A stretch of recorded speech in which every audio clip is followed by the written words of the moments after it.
Welcome to the New England Casino and Gambling Podcast, a production of AnytimeGambling.com, your complete coverage of New England casinos and recreational gambling.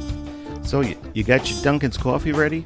Because our next Wicked episode is going to be starting right now. Episode 60 is a good place to start Season 2. We are adding guests to our podcast, and I'm so proud to say that our first guest is a Connecticut native who really knows his slots. Matter of fact, that's his website, and you should really check it out. It's called KnowYourSlots.com. So here's Joshua O'Connell. So Joshua O'Connell, thank you for being my first guest on the New England Casino and Gambling Podcast. It's my pleasure. Excited to be here. It seems like only 2 weeks ago you and I were chatting online and figured out that we were chilling in the same cruise, the Royal Caribbean Oasis of the Seas. Yeah, it actually kind of worked out quite nicely, didn't it?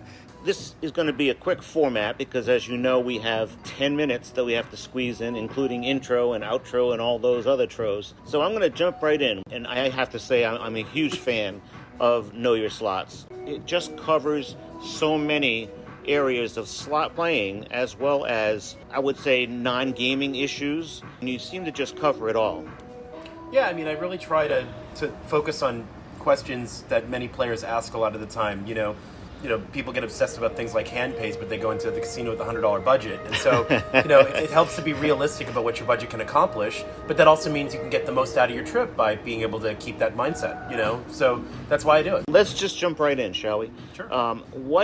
What in your background prepared you to publish Know Your Slots? Well, I used to work in journalism, so I've done a lot of writing in my life. I do a lot of reading, sort of understanding the world as it is, and I've been in the slot community a long time, and so I just found myself discovering and surfacing all sorts of interesting information, but not one real place to find it. And so eventually it just sort of hit me, what if I started building a website where I could compile, like, here's where you can find out more about this, and here's where I read that this slot floor director said this, instead of it being theoretical, which is what a lot of people have, is these things in their head that they think is real, but they don't know if it is or not. And so that's sort of what got me there. I specifically started the site after two things happened. One was I almost started a slot channel of my own and decided it wasn't for me. And then the second thing was just being in the slot community and seeing all these questions, all these good and bad answers being left on places like Facebook, forums.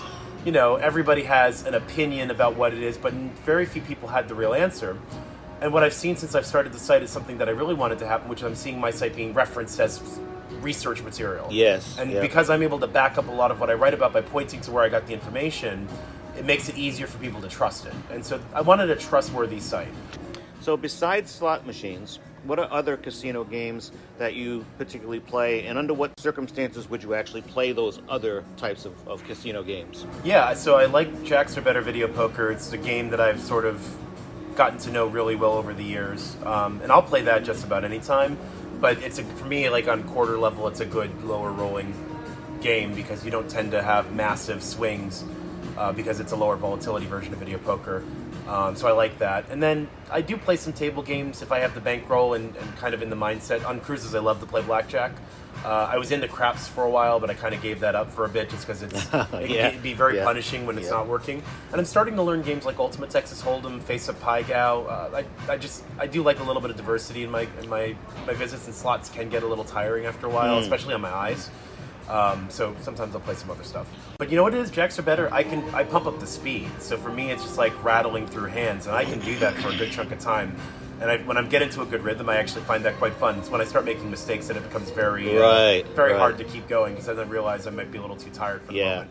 What is your biggest pet peeve when it comes to players and their misunderstanding about slots? They should nearly always use their player's card, and so many players think that pulling their card helps them win faster. A lot of misconceptions and myths have a neutral impact, right? Taking your money and putting it back in and all that kind of stuff doesn't really affect it one way or the other. But when you take your player's card out, you're giving up the comps because the casino can't keep track of what you're doing, and so they can't give you comps based on what you're doing. And that's a payback that's part of the casino experience when you do it right. And so use the player's card. Use it basically every time you're in the casino. The only time you shouldn't use it is if you're going to go to the casino and not gamble. You don't want to swipe it, claim your free play, and then spend nothing. That's bad. Exactly, yeah. But if you're going to go for the day, use your card. So now it's time for What Would You Do? So you have 7 machines surrounding you. Now here are the 7 machines that you have to pick from.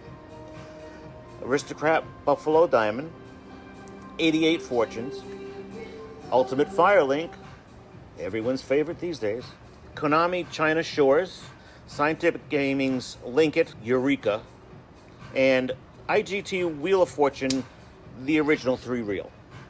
How would Joshua O'Connell spend that $100 bankroll? Go one game at a time, going for a bonus. So I would probably start with Ultimate Firelink as my favorite of the 6, then jump to Lock and Link Eureka, Wheel of Fortune. If the money's lasting, then down to the other 3. And given it's only $100, I probably would focus on just, can I get a bonus? And if I do, then I can get up and move on to the next machine. Right.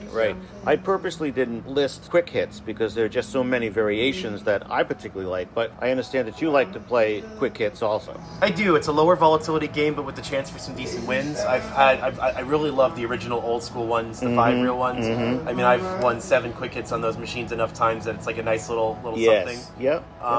But yeah, Quick Hits as a series that I really enjoy. Now, here's our lightning round question. So I will name the company, and then you can tell me what your favorite machine is that they manufacture. Aristocrat. So right now, I think from Aristocrat, Buffalo Gold Revolution, which is a good sequel to Buffalo Gold, which itself is a great game. And the Buffalo series in general tends to be quite fun. But I think that one's my favorite at the moment. Ainsworth. Definitely the Quick Spin series, the originals in particular. Very low volatility, a lot of time on device, especially when you're getting beat up on other games. Yeah. It's a great game to jump on. Yeah. IGT.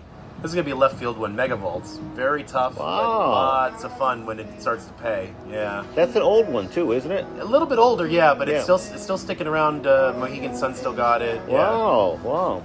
Scientific Games. Yes, Scientific Games is Bally, it's Shuffle Master, and it's WMS. Those were the 3 brands they combined. And in there's Ultimate Firelink, which I think is actually one of their strongest. I hate the sequels, but the original is just holding up so well after all this time. So I think that's probably my favorite. Konami.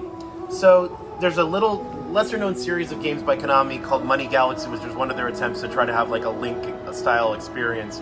But I really like the way it's structured because there's like 3 rounds, and the second round gives you ×2, third round gives you ×3 in the bonus, so you can rack up the money really fast.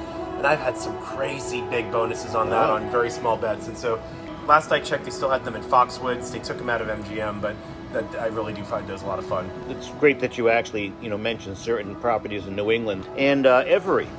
So Every's an interesting one because there's a few other games I've been into lately, but I think I'm going to give you 2, but the one of the now is called Cashnado. Just came out, played it in Vegas last month. Yep. It's got one of those, what they call a frenzy mode, where the counter kicks in and you're trying to get the extra bonus. But it's really well done in that it really does have a lot of energy behind it, and it's a lot of fun, and they use that Dead or Alive song from the 80s. So I really like that. But as far as overall, I think Lightning Zap, mostly because it's a faster paced game with a higher payback than most of the games on the casino floor. And so, like, if you're trying to earn points, it's an easy way to do so. And Mohegan Sun's got one of them. I don't know anywhere else that has them right now in New England that I can remember, but I like that game. So your website is a comprehensive resource for slot players, but offers much more general information. Where do you see it going in the next few years? And most importantly, where can we find you and how can we follow you? Yeah, so I mean, as far as where it's going, I kind of keep my ear to the ground as what players are interested in. If they're asking questions on forums, it'll turn into a post on my site most of the time because I want to try to help resolve those. But I continue to do travel pieces as I go to casinos and talk about my experiences. I write about slot machines. I write about comps and how to maximize your comps. I write about cruises now, as I'm doing that too. But as far, so I expect the next few years to just continue to build out that library of information and continue to keep it up to date. And so you can go to knowyourslots.com. You can find over 1,000 articles with a new post going up every day at 10 a.m. Eastern. Twitter and Facebook, the handles Know Your Slots, all one word. And I put two posts up a day on Twitter and Facebook to sort of share out some of the content that I have. And that's where you can find me. Thank you, Joshua, and thank you for all the information and stuff that you've given us. Absolutely, it's my pleasure. Well, this has been the New England Casino and Gambling Podcast. Remember, the podcast is brought to you by Anytime Gambling, your resource for everything gambling in New England.